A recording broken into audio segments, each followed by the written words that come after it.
Hello and welcome to week 3, Education 406. I just want to start this week by thanking you for your really good work in your discussion board forums. So everyone was really thorough in their initial post, and I appreciate you taking the time to make connections to the content in the textbook. The one piece of feedback that I will offer, because this was the first week that I expected you to cite your work in your discussion board post, I will be lenient and not take points off for this one because I just want to clarify. So I could tell that you all were speaking to what you read in the textbook. It was very clear that you have done that.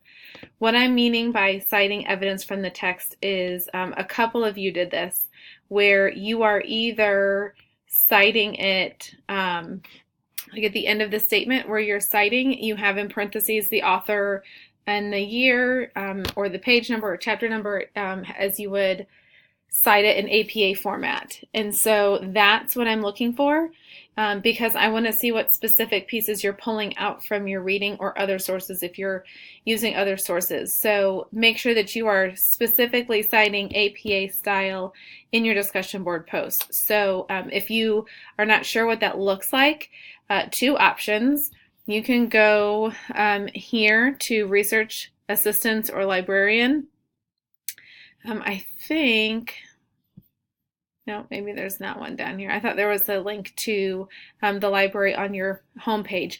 But if you go here or the Wiggins Memorial Library, there should be a place. Let's see if it will take me. There should be a place that shows you ways to cite on your text. And so if you navigate to that website, which I don't know that it will work now since I'm here, research tools, quick links down here. Let's see, I don't see that there. So I bet under research tools, it will have, there you go, citation styles. So APA, and it will give you a list of, it really depends on how you're citing, what you're citing. So make sure that you are finding the information on how you need to be citing. So citing sources, citing references. So these are some external links on how to cite information. So just make sure you look into that before you post for this week 3. Okay. So let's go ahead and see what we need to do for week 3. Also, while we are pulling up the syllabus, a quick note. Everyone, I have seen interactive notebooks except for 2, so just know that starting Monday, yesterday, anyone who has not turned in their week 1 and week 2 work, we now start having points taken off. And so 2 of you have not shared your notebook, so that means you have 2 weeks worth of notes and entries in your notebook that will start losing points. So please make sure, if you are the 2 people who've not done that, go back into your week 1 course content folder and find the information on how to do that, because I don't want you to lose all those points. Okay, so we're going to access our syllabus, which I've already got pulled up over here.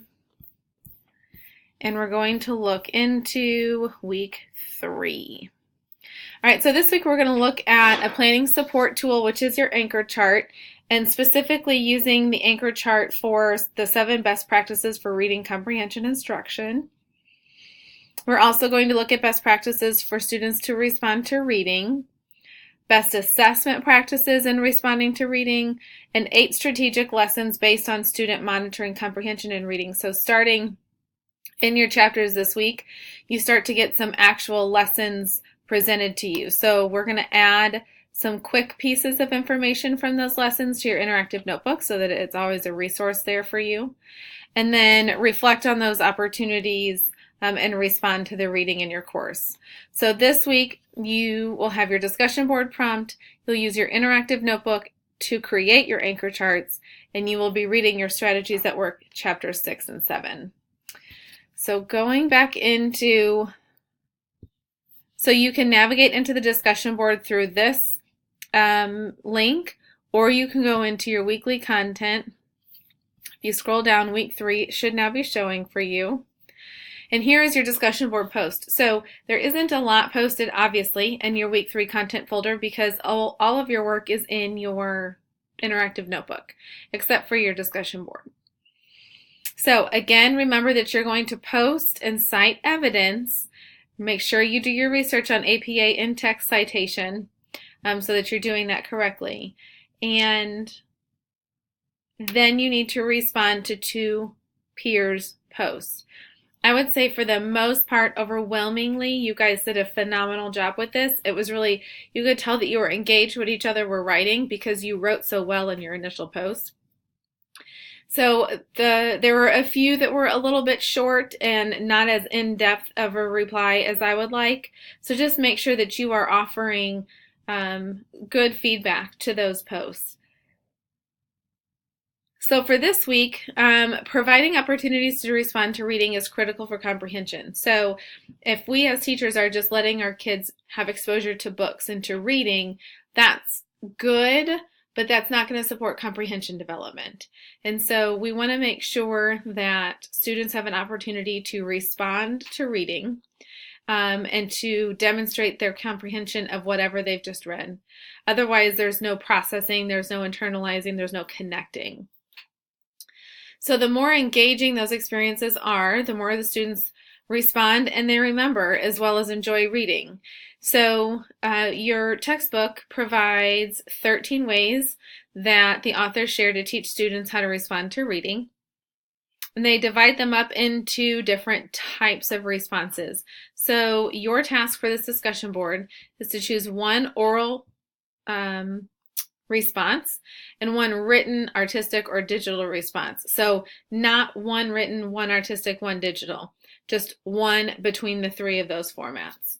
So, and then you're going to share from your point of view according to these 3 posts. So you'll answer questions 1 through 3 for your one oral strategy and then one response for the questions 1 through 3 in your written or artistic or digital.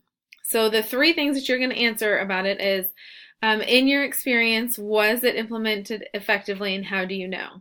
So think back, if you're in a classroom now and you're choosing that strategy, has it been implemented as it is suggested in the textbook? So is it implemented well or effective? And how do you know? So what is your evidence? If the textbook says this is to be implemented in this way, the way that you know that is because you're seeing these characteristics. So again, you're citing the evidence there in number 1 from the textbook that you know it is happening because these things are taking place, or you know it's not happening because there is no evidence of any of these characteristics of this strategy. So number 1, you will answer for each strategy. Number 2, with regard to what you've chosen, which method would you choose to implement in your classroom and why? And number 3, what are some potential challenges that you may need to prepare for? So, if we have activities that are highly engaging and they're different than the norm, kind of, they're not sit and get or sit and write, but they're more interactive and engaging, then you're probably going to have to be more proactive in your management. And so, or, there may be some challenges that present themselves as you are working through the content of reading or of the book that they're reading. So what are some potential challenges that you may need to prepare for? So make sure that you answer those 3 questions. Number 1, you're answering for each of the strategies you've chosen. Number 2 and number 3 are their own responses. So then, don't forget you'll need to navigate into your interactive notebook, which I've already got pulled up here. And in week 3, so last week you had a video about anchor charts, or previously you had a video about anchor charts. And so you're going to do the same for week 3. So, instructional practices. So in chapter 6, there are 7 instructional practices for reading comprehension. And each one I want you to take and put onto an anchor chart itself. So you will be uploading either 7 images of 7 different anchor charts, or you will have 7 different digital anchor charts right here in this answer area. So for each of the 7 practices, design an anchor chart based on the brief explanation within the chapter, as well as tips that are more specific within the chapter. So you kind of get a brief summary of what that instructional practice is, but then I also want you to look further and find out some more specifics within the chapter. So again, you can create it on paper. And I've had people do it to where you're doing it on the big chart paper and you just take a picture of it and upload it. I've had people that have kind of done a mock-up of one, so on a regular size sheet of paper, and then again you're taking a picture and uploading it, but it's not on the huge piece of paper. And then others who've done it digital, so you just kind of put a text box in here and create a digital anchor chart in here. But you will have 7 anchor charts that fit into this answer space, so just know that. Then responding to reading. In your chapters, there are also 13 options for responding to reading. So this, I just want you to create a list based on that. And so bullet points are fine. So you're just creating a list of your 13 options and then a brief explanation or definition of that option. What is it? Then here your strategy lessons come into play. So the great thing about this book is that you are provided with a wide variety of lesson plans to support teaching comprehension. This chapter in particular is about monitoring comprehension. And so there are 8 lessons within this chapter. So for each lesson in this text box answer area, you're going to note the lesson title, the purpose and the audience, a summary, and whatever other information you feel like you should need. So for each lesson, you will at least have title, purpose, audience, and summary. This is really could be something that if you are not going to be keeping your textbook, you want to make this as thorough as possible because this is the really strong support from the textbook. And so as much as you can put in here if you're not going to keep the textbook. Otherwise, just those pieces, the title, purpose, audience, and summary is what I'm looking for here. So your chapters this week, chapters 6 and 7, are full of resources and supports as you work on responding to reading and monitoring comprehension. And so just take your time, take in all the resources that are there, enjoy your opportunity to share more great things happening in your discussion board. It makes me happy to see, one, that you guys are connecting this content to what you're doing in your classrooms and what you're seeing happening in your school, but 2, that it's kind of like giving you a sense of advocacy for things that should be happening. So, you know that good reading and teaching of reading should involve these things that we're learning about. And so you're having conversations about it, you're talking with your partner teachers about it, so I appreciate that. So continue to do great work, and I look forward to seeing everyone's anchor charts for this week, and I hope you're able to take away some supports for those strategy lessons.